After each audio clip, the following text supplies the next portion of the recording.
आओ तो दुनिया के सामने दूसरा रुख खोल के मेरे सर से ये इल्जाम हटा सकती हो। आप राहिम से बहुत मोहब्बत करते हैं, इतनी मोहब्बत तो शायद आप शेरोज से भी नहीं करते। आने वाले एपिसोड में हम देखेंगे कि राहिम जो है वो एमन को अपना तो लेता है, मगर वो उसे टाइम देता है और कहता है, देखता है कि एमन को कौन भड़का रहा है उसके खिलाफ। उसे लगता है कि उसकी माँ जो है वो ये सारा काम कर रही है। राहिम को अब तक नहीं पता कि एमन जो है वो अपनी मेमोरी लॉस कर चुकी है। वो एमन से कई मरतबा बहस करता है और कहता है कि आखिर तुम ऐसा क्यों कर रही हो।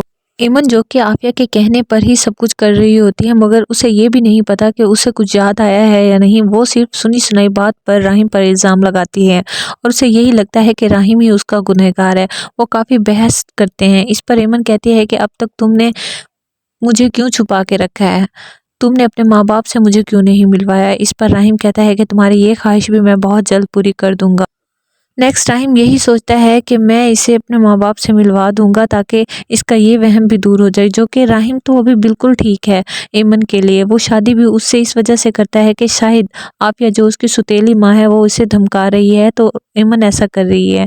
मगर जब एमन ज़्यादा स्ट्रेस लेती है तो उसे नींद आना शुरू हो जाती है। वो देखता है एमन की कुछ हरकतें ठीक नहीं हैं, तो वो सोच में पड़ जाता है कि क्या एमन को अभी तक याद नहीं आया, या फिर यही वजह तो नहीं कि एमन सिर्फ मेरा नाम ले रही है, उसे कुछ याद नहीं है। खैर नेक्स्ट सुबह वो अपने घर लेकर एमन को चला जाएगा और अपने माँ बाप से कहेगा कि मैंने एमन से निकाह कर लिया है। जब राहिम अपने माँ बाप को ये बात बताता है तो उसकी सुतेली माँ तो बहुत ज़्यादा हैरान हो जाएगी, और उसका बाप जो कि वो कहता है कि इस लड़की की वजह से हम पर इतनी मुसीबतें हैं, तुम उसे ही हमारे घर की बहू बना कर ले आए हो।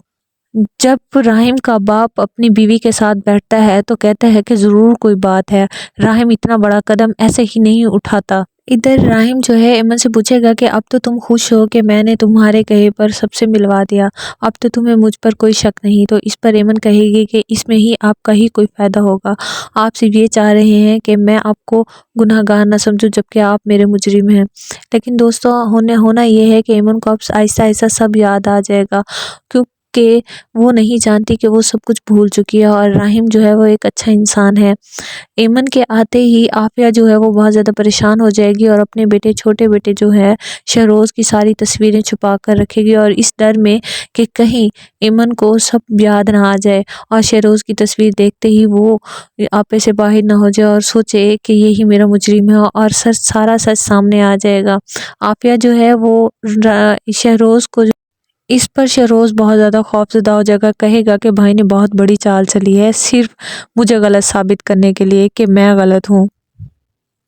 और आफिया जो है वो भी बहुत ज़्यादा परेशान होगी एमन के आने पर और सोचेगी कि कहीं एमन को सब याद ना आ जाए। तो व्यूअर्स, आने वाली एपिसोड बहुत ही ज़्यादा इंटरेस्टिंग होने वाली है, क्योंकि अब एमन को सब याद आ जाएगा। अगर वीडियो अच्छी लगी हो तो लाइक शेयर सब्सक्राइब करके बेल आइकन के बटन को ज़रूर प्रेस करें ताकि हर नई वीडियो की अपडेट आपको मिलती रहे। शुक्रिया।